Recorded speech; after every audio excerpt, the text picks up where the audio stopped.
Mr. Beat here, and ha! You clicked on an educational video. Now I'm going to teach you about William McKinley, the 25th President of the United States. Wait, don't go! Learning is cool. Here's a clip of the current president talking about him. And we will restore the name of a great president, William McKinley, to Mount McKinley, where it should be and where it belongs.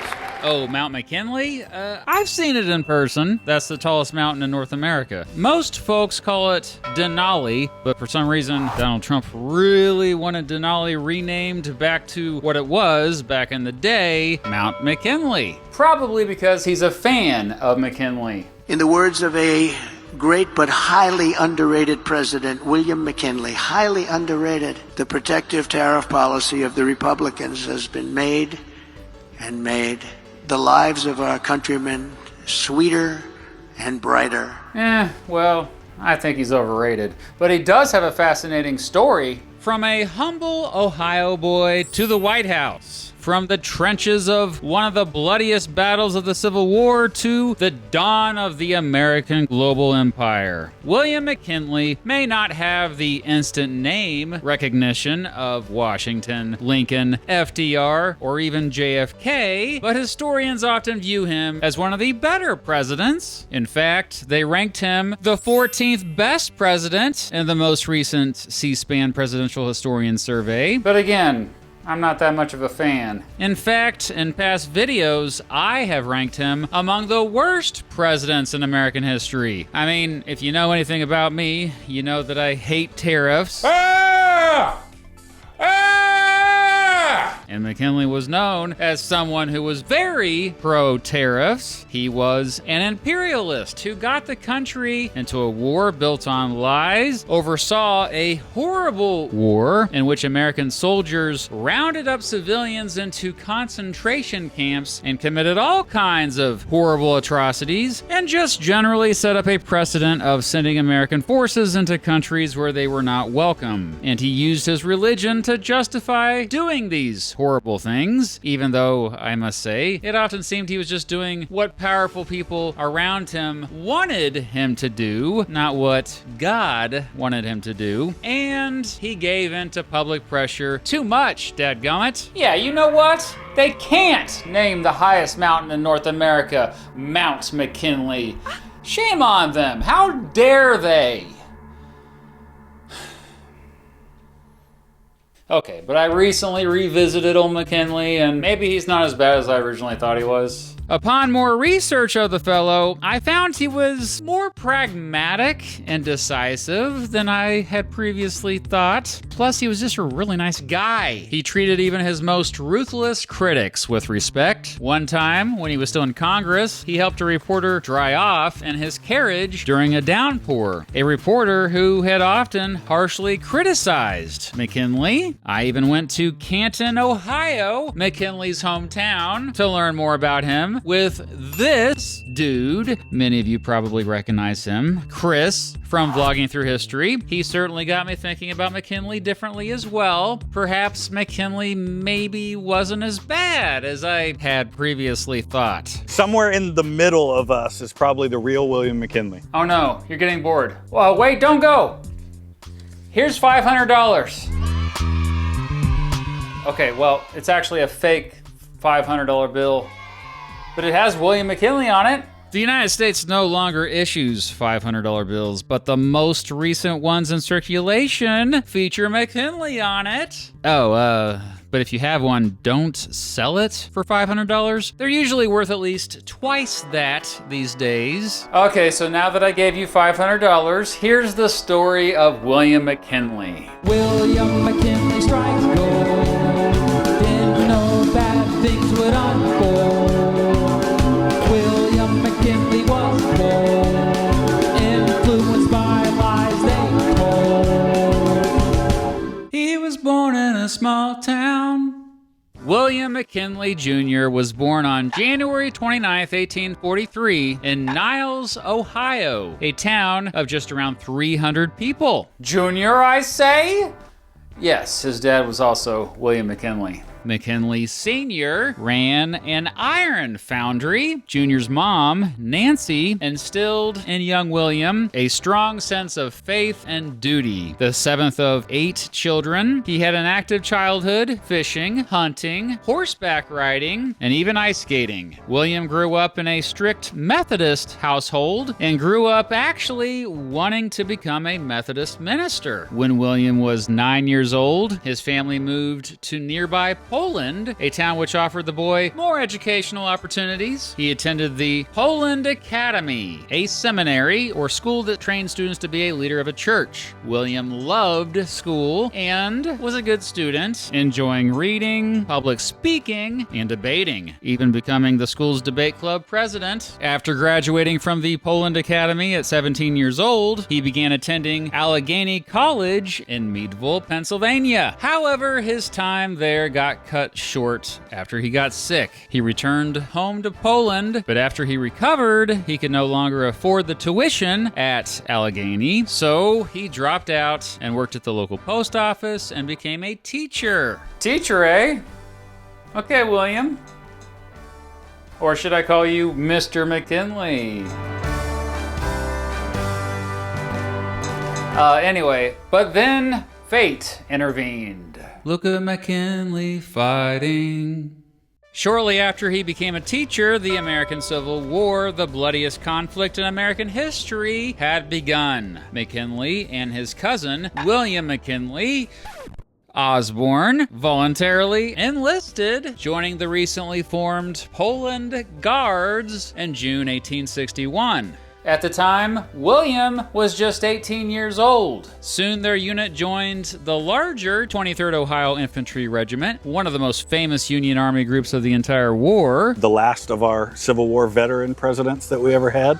Was also an enlisted man in the Civil War, unlike all the other presidents who were generals in the Civil War. And you'll see some of that in the museum where they have a big display about how his political opponents tried to make fun of him for that. They called him Coffee Bill because he was the commissary sergeant at the Battle of Antietam. McKinley would eventually serve under Major Rutherford Hayes, another future American president. McKinley grew to deeply admire Hayes, and the two would later become close friends. Ohio's 23rd first met Confederate forces in present-day West Virginia. As a young private, McKinley quickly proved his bravery on the battlefield and moved up the ranks. By the time Ohio's 23rd got to modern-day Maryland, he had been promoted to commissary sergeant. McKinley was present at the Battle of Antietam.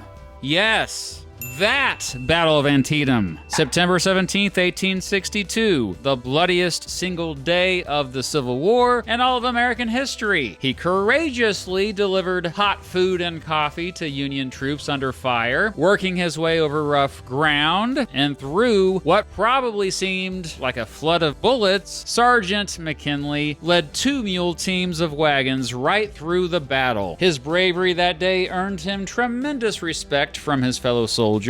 As McKinley moved up the ranks, he continued to see combat. After a relatively calmer period back in Ohio, he got caught up defending the state during Morgan's raid. By 1864, Union forces were on offense in Virginia, and McKinley remained all up in the fight, participating in the Battle of Cloyd's Mountain, the Battle of Lynchburg, the Battle of Winchester, and the Battle of Cedar Creek. By the time the war was over, McKinley was a major, a title he referred to himself for the rest of his life. He studied law, politician. He studied law, politician. Following the war, McKinley decided he wanted to become a... Go ahead, take a guess. No! He didn't want to become a mortician. What the heck is wrong with you? He wanted to become a lawyer. I gave you a layup and you bricked it. He studied at Albany Law School in Albany, New York. I guess he didn't need no education, because he was there for less than 1 year, moving back to Ohio and passing the bar exam. He got a job working for a judge in Canton, Ohio. That's also where 2 of his sisters taught, and McKinley soon grew quite fond of the town, calling it home for most of the rest of his life. Soon he had opened his own law office and began to get active with the Republican Party. After his friend Rutherford Hayes got nominated to be governor of Ohio, McKinley went out and gave speeches on behalf of him. A couple years later, he decided to give politics a try himself. He ran for district attorney of Stark County, an office that had historically been held by Democrats, and unexpectedly won the election. Meanwhile, he had met a woman. I've heard of those. Ida Saxton. William met her at a picnic, hanging out with his sister Anna. At the time, Saxton was actually engaged to marry a Confederate veteran named John Wright. But after John's sudden death, Ida pursued a relationship with William. The two would fall in love, and Ida even became a Methodist. They got married on January 25th, 1871. Now, Ida's family was quite a big deal in Canton, and their wedding was attended by at least 1,000 people. But then a series of unfortunate events. First, Ida's mother died of cancer. At her funeral, Ida fell and severely struck her head, which probably caused her to develop epilepsy and phlebitis. Second, Ida and William's 2 daughters both tragically died very young. Ida McKinley II died when she was just 4 months old, and just 2 years later, their daughter Katie died when she was just 3. This caused Ida to become depressed and even suicidal. Her health severely worsened after this, and she'd never be able to have children again. William took pretty darn good care of her. In public, she would always be right by his side. Heck, she was by his side even when he went on long business trips. She regularly had seizures. William carried around a big handkerchief and would cover up her face with it whenever she suddenly had a seizure in public. Onlookers were consistently impressed with his dedication to his beloved wife. Meanwhile, McKinley's political career was taking off. In 1876, he took on a high-profile case defending a bunch of coal miners who had gone on strike and got arrested for rioting after a clash with people trying to break the strike up, aka strikebreakers. McKinley took on the case for free and got all but one of the miners acquitted of the charges. One of the mine owners, Mark Hanna, despite being against McKinley in the case, became incredibly impressed with how he defended those coal miners. It also impressed the local Republican Party. It nominated him to run for the U.S. House of Representatives. By that time, his buddy Hayes was now running for president. McKinley campaigned for Hayes, as he also campaigned running for Congress. Both won their elections. Well, Hayes barely won. Like, really barely won. Around the time McKinley got elected, they moved into this house. Chris and I got to check this place out. It's a big deal since it's the only place in Canton with direct historical ties to McKinley still standing. Ida's family had lived here previously, and her and William would live here together the entire time he was in Congress. Hey, fun fact about this place. It's the only residence in American history where 3 American presidents all spent the night at the same time. McKinley, James Garfield, and Rutherford Hayes all spent the night here at one time. Today, the house is part of the National First Ladies Museum. Anyway, McKinley entered Congress taking a huge pay cut. He basically was making half as much money as he was as a private lawyer. Now in D.C., the McKinleys would regularly visit the Hayeses in the White House, but being friends with the literal president of the United States didn't get McKinley any important committee assignments or anything. That is, until another fellow Ohioan got elected president in 1880. That'd be James Garfield, who I just released a video about in recent history.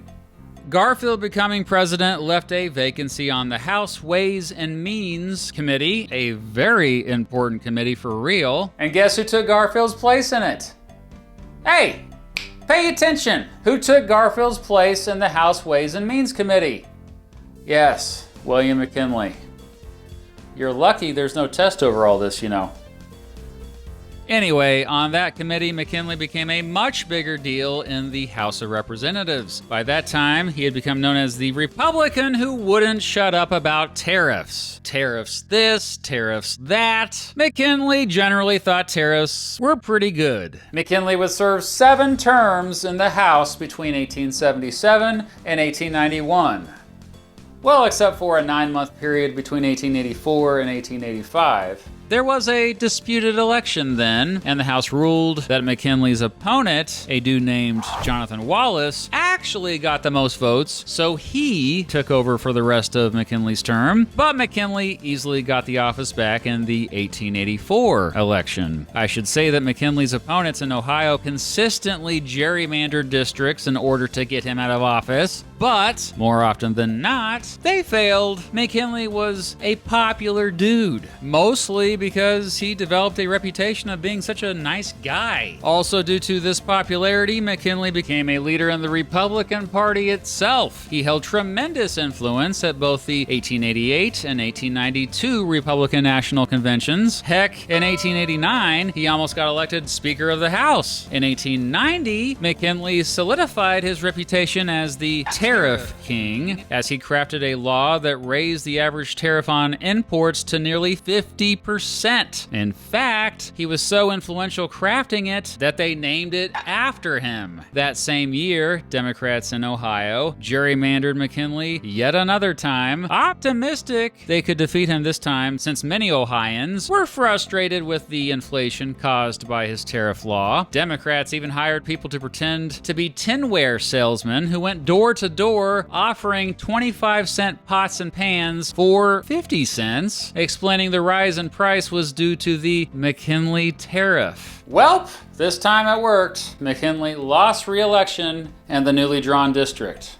And he lost by just 300 votes. But it's all good. He ran for governor of Ohio and won. McKinley spent the next 4 years in Columbus with a surprisingly progressive agenda. He called for laws to protect railroad workers, said children should probably not be working, and hoped to develop a system to settle labor disagreements. However, he wasn't completely sympathetic to workers. For example, as governor, he ordered the National Guard to break up a United Mine Workers strike. In 1892, McKinley chaired the Republican National Convention. Even though Benjamin Harrison was up for re-election, the aforementioned Mark Hanna had tried to convince Republicans to ditch Harrison and nominate McKinley for president instead. Well, Harrison got renominated, but over the next 4 years, Hanna would work tirelessly to get McKinley to be their next presidential nominee. And then, the Panic of 1893.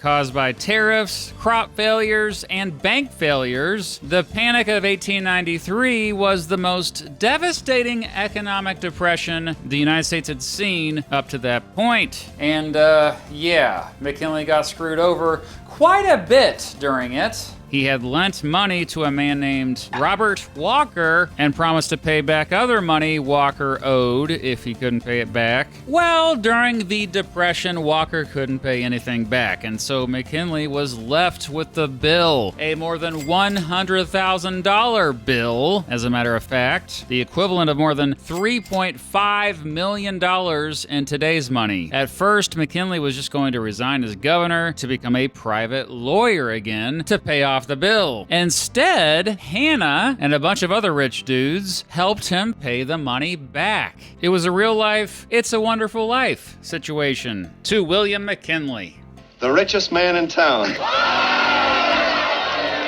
The financial struggle that McKinley went through made him very relatable to Ohioans also struggling from the Depression. He easily won re-election. By 1895, McKinley was already the favorite to be the Republican Party's nominee for the next presidential election. And yep, thanks in part to the influence of his #1 supporter, Mark Hanna, McKinley got the nomination on the first ballot at the 1896 Republican National Convention in St. Louis. The party nominated Garrett Hobart, a businessman and former New Jersey legislator, as his running mate. Their platform called for a more aggressive foreign policy, a continued protectionist economic policy that relied on the gold standard, and the expansion of rights for women. Okay. By that time, the McKinleys lived here at the Stark County District Library? Huh?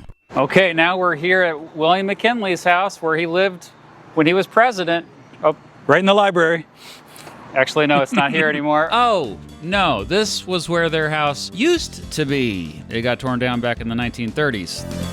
There's a picture of it. It's pretty dang significant because it's where McKinley's legendary front porch campaign took place. McKinley just hung out at home and let people come see him give short campaign speeches, quite literally on his front porch. More than 700,000 people traveled from all over the country to come see him. McKinley went out to his porch to speak every day, except Sunday, of course. They would get them off at the train station down the street here on Market Street, have a parade with a band, and they'd march them down here. McKinley would give a speech that was tailored to that group from the front porch. They would get back on the train, the next group would come in, and they would give a speech. Basically, it transformed this sleepy little town in Ohio into like a major tourist attraction. It was like the 4th of July, 6 days a week. Red, white, and blue everywhere, decorations everywhere. If you wanted to see a presidential candidate up close, all you had to do is come here. Yep. It's not like today where you just don't know where they're going to be. They don't announce it right away, and then even if they do, you're just like, you got to rush to go see them. Security guys are watching us.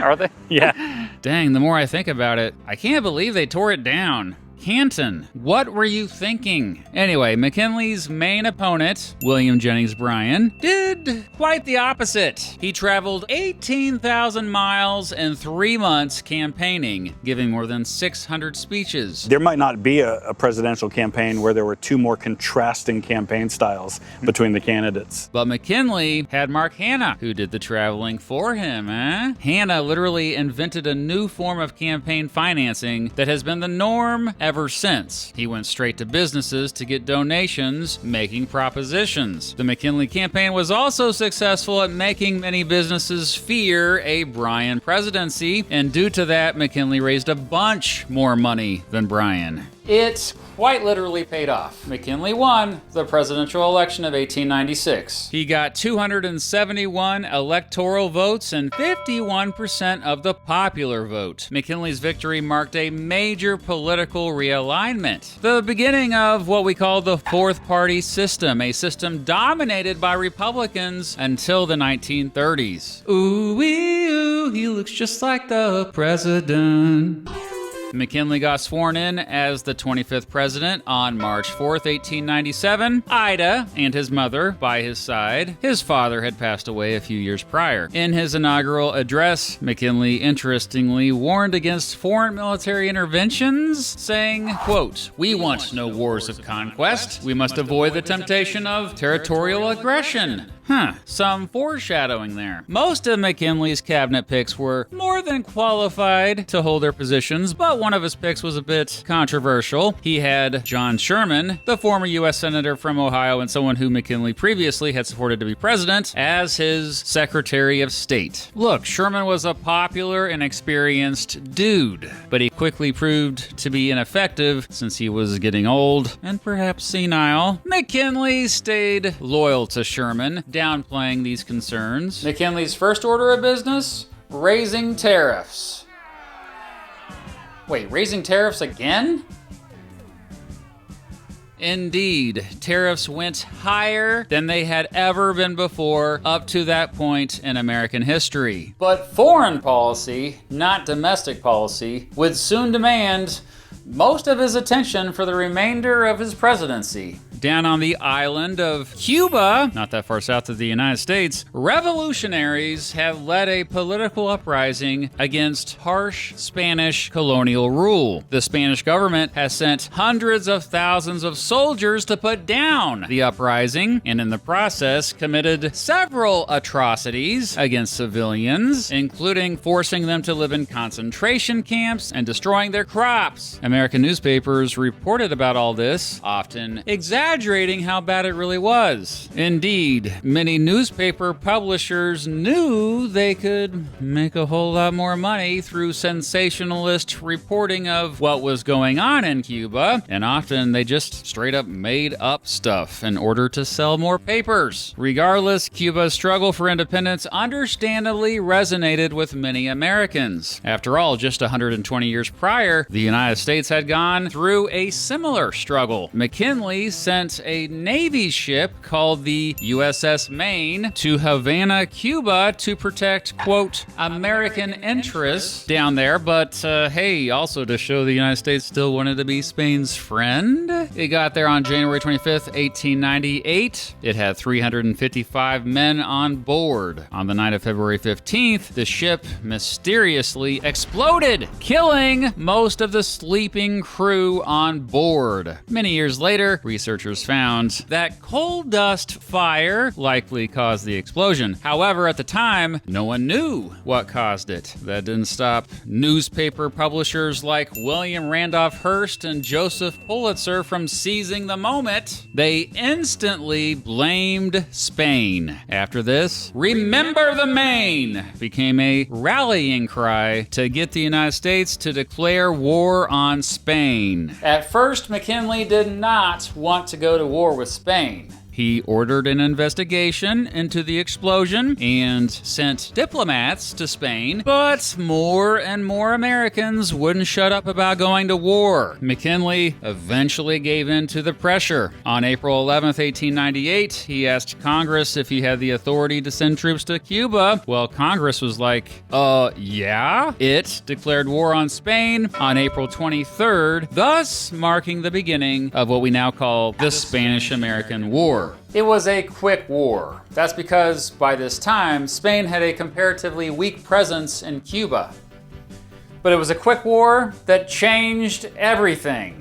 The United States had early success blockading Spanish ships, and the first American Marines landed in Cuba in June. After a couple small battles, notably the Battle of San Juan Hill, in which Theodore Roosevelt and his Rough Riders got a lot of glory, the United States had captured the island by the end of July, and next captured the neighboring island of Puerto Rico. Meanwhile, way out in the western Pacific Ocean, the Philippines, to be exact, Commodore George Dewey had sailed into Manila Bay and sank basically all the Spanish ships there. Spain declared a ceasefire on August 12th, the day before Dewey's forces completed their campaign by taking control of the Philippines. Only 369 American soldiers died in action in this war. It really couldn't have gone much better for the United States, which is why John Hay, who had soon replaced John Sherman as Secretary of State,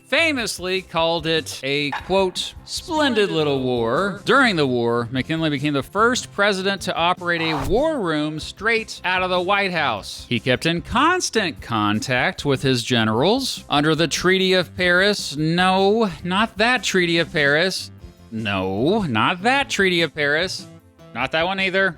Yes, that one. The war ended, and the United States got Puerto Rico, Guam, and the Philippine Islands. Even though Cuba was supposed to be an independent country, the United States continued to occupy it. Also around that time, the United States annexed Hawaii after American businessmen had already overthrown the Hawaiian government. Big oof. But then a whole new war broke out between the United States and Filipino guerrilla fighters seeking independence called the Philippine-American War.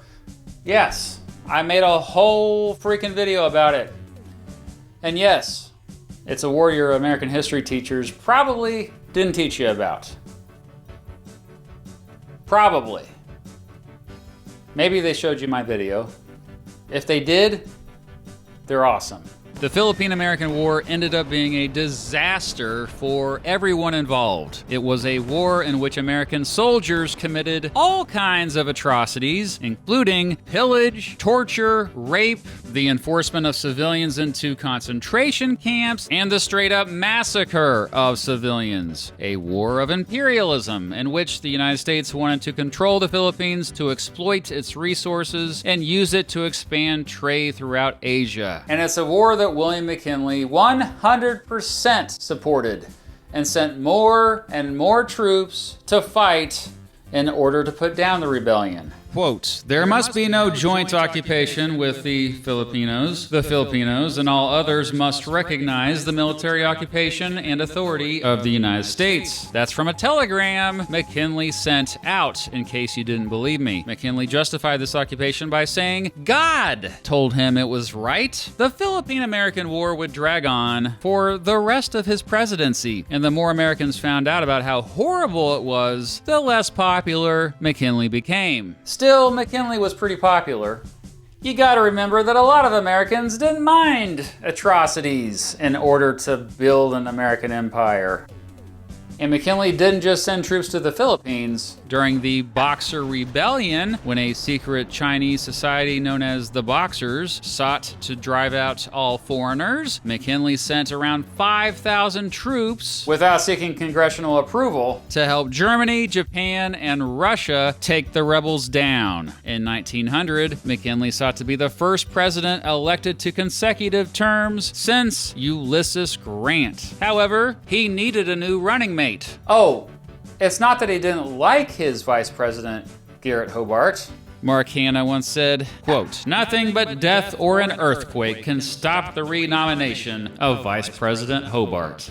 Death did stop his renomination. Aww. He died. McKinley made the somewhat surprising choice, Theodore Roosevelt, the governor of New York, McKinley's former assistant secretary of the Navy, and somewhat reckless hero in the Spanish-American War. And what a consequential choice that would be. The presidential election of 1900 was a rematch of McKinley and William Jennings Bryan. Well, this time, McKinley won by an even bigger margin than in 1896, mostly since the economy was doing so well now. Bryan had run against McKinley, criticizing him for being too supportive of big business. Interestingly, by the time McKinley got sworn in for his second term, he was much more progressive when it came to business regulation. Yep, now McKinley seemed to be all about fighting monopolies. He had also changed his tune on tariffs. Now he thought lower tariffs and reciprocal trade agreements were the way forward. Heck yeah, that's what I'm talking about. After his second inauguration, William and Ida took a 6-week train tour across the country. Everything was going so well.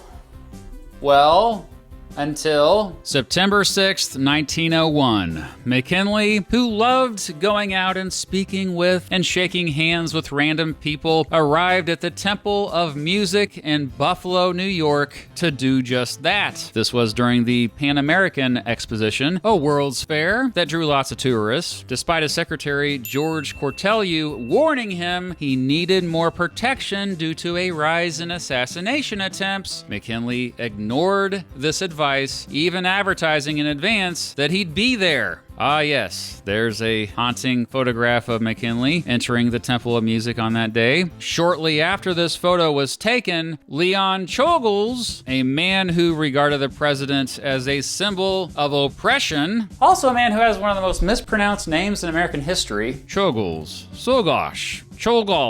walked right up to McKinley, acting like he was just going to shake his hand. And he did shake his hand, but in his other hand, he had a gun. Czolgosz shot McKinley twice. The first bullet grazed the president. The second entered his stomach. Many people were around, and some of them started beating the crap out of Czolgosz. McKinley, though weak and bleeding heavily, shouted at the crowd to stop beating him up. Police arrested Czolgosz shortly after this. Doctors attempted to remove the bullet from McKinley, but couldn't find it. At first, it looked like he might survive, but after a few days, his condition got worse as infection set in. McKinley died 8 days later on September 14th, 1901. He was 58. McKinley was the third American president to be assassinated in office. McKinley's sudden death opened the door for Theodore Roosevelt to step in, who, as most of us already know, transformed the job even more dramatically. Roosevelt would dedicate this beautiful monument in Canton, the McKinley National Memorial, on September 30th, 1907. Yes, Chris and I spent some time here. It's a pretty special place. What's in that building there? That is the tomb for William McKinley, his wife, and their 2 daughters. That's just the tomb. Yes, just the tomb, yeah. A little excessive, don't you think? we go big or go home here in Northeast Ohio. Yeah, take that, Texas. His presidential museum is right next to it, actually. Czolgosz, after swiftly going through the justice system, died by electric chair a few weeks later. After this, the Secret Service permanently began protecting the president 24 hours a day, 7 days a week. Took long enough. Please don't let him be misunderstood. If you recall, maybe 3 years ago now, we did a live stream where we combined our rankings of presidents in a tier list, and we kind of had a disagreement on William McKinley. Mm-hmm. You tended to view him a little more positively, and I think he's among the worst presidents. However, I'm trying to keep an open mind here today. I've never been here. You've been here several times. Yep. McKinley's my local hometown guy. I live right down the street from where he grew up. And I think probably part of the disagreement for you and I is what we value in a president. I guess for me, it's more about McKinley as a person. I value personal character a lot, and while I don't agree with everything he did, especially policy with the Philippines, I think as a husband, as a person, I think he was a very stand-up guy, very likable guy. Yeah, I mean, I compare him a lot to George W. Bush. Similar controversial war that happened that he kind of got us into, but also everybody agrees that he's still a nice guy. Yeah, very likable guy. Character. Probably 2 of our most religious presidents that we've ever had in terms of being very overtly outgoing about their faith. Mm-hmm. And yeah, I can definitely see those similarities. Personally likable, publicly controversial. I still think William McKinley is one of the worst American presidents for 3 main reasons. First, the whole imperialism thing. Yeah, I'm biased to think imperialism is bad. His presidency marked the moment the United States stopped being a continental power and started acting like a global empire. McKinley defended foreign intervention. He defended the United States taking over foreign islands around the world. Foreign islands with residents who clearly did not want to be part of the United States. This set a major precedent of the United States intervening around the world ever since, often contradicting democratic ideals in the process. McKinley oversaw the brutal treatment of Filipinos and justified taking over their islands by saying the United States had a moral duty to, quote, uplift, civilize, and Christianize the Filipinos. Ugh. Second, McKinley let both the press and public pressure influence his foreign policy too much. He was too cautious when he made decisions. Third, he may have personally been a progressive-leaning guy who supported more regulation of giant corporations, but he ultimately remained deeply tied to industrialists, to the owners, not the renters. This closer connection with industrialists caused him to remain a bit out of touch with the growing social problems related to rapid industrialization. You know, stuff like dire urban poverty, unsafe working conditions, and people being able to easily sell you stuff that could easily kill you. That all said, I now better understand that he was president during an extraordinary period that would be difficult for any human being to be president during. I really can't blame him for not having the foresight when he truly was president during unprecedented times. He had to deal with crap that no prior president had to deal with. And while I disagree with how he dealt with such crap, He certainly did the best he could, and what he truly believed was right. I mean, maybe he had to expand American influence around the world in order to keep up with the major powers of the time. If everybody else is doing it, why can't we? For better or worse, McKinley strengthened and even modernized the presidency. He helped unify a divided country. And most importantly, he was just a nice dude. One of the nicest dudes to ever be president. We saw this with how he took care of his beloved wife. We saw this with his courtesy toward political opponents. He was always polite, always calm. Heck, when his assassin shot him, his first reaction was to tell his guards not to hurt the shooter. And in the Gilded Age, a period known for robber barons and corruption, McKinley stood out for being just a genuinely good human being. In my opinion, William McKinley is the most misunderstood American president. He didn't write much down. He was incredibly private in his decision-making process and preferred face-to-face meetings over written correspondence. And despite McKinley being a president at such an important time in American history, I found less than 30 books ever written about him. To put that in perspective, there have been at least 15,000 books published about Abraham Lincoln, and heck, even more than 11,000 books published about Ronald Reagan, for crying out loud. They put him on the $500 bill, y'all. They named the tallest mountain in North America after him. You'd think they would write more about him.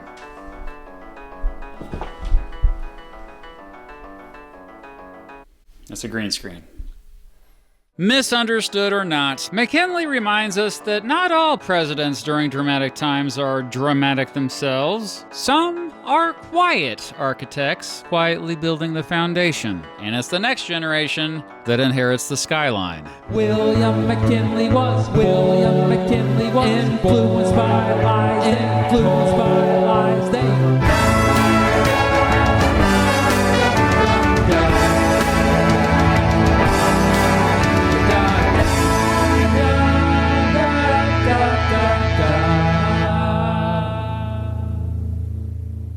That was a lovely time getting to check out all the McKinley sites in Canton. I'd never been there before, so thanks to Chris for taking me around.